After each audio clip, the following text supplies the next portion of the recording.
The hardest thing, the most painful thing, the most difficult thing that I have ever had to do in my life was accept that I have a brain which functions in ways that are significantly different from that of most people.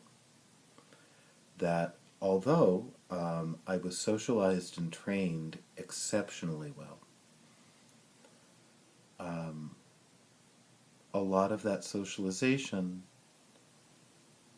is built on a false premise that internally I have the same sorts of needs, wants, experiences as other people who behave as I do.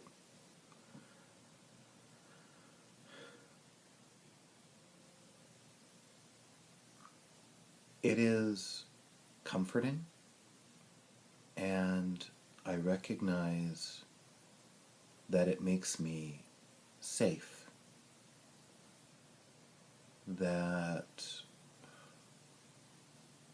no one other than myself is ever going to truly be aware of the extent of my disabilities. I learned to hide them very well at a very young age. And some of you may say, well, I can actually see some hints of disability in what you're doing now. Yeah, of course. But and some of you are saying, I see no hints of disability in what you're doing now, and it offends me for someone like you to refer to yourself as autistic, because clearly you may have some issues, but what it is isn't autism. And I think people have a right to be particularly skeptical of someone like me who uses the word autistic to refer to himself and actually does not have a diagnosis of autism.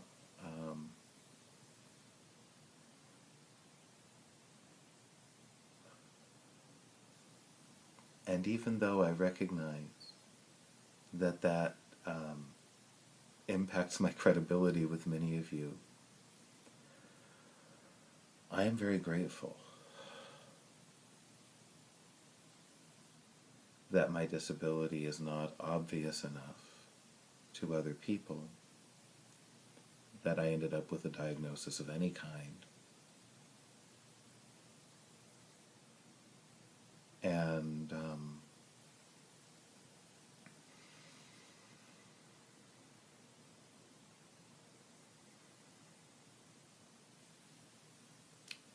I think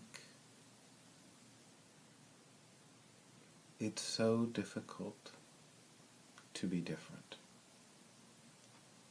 And it was so difficult for me to even just own that knowledge in myself.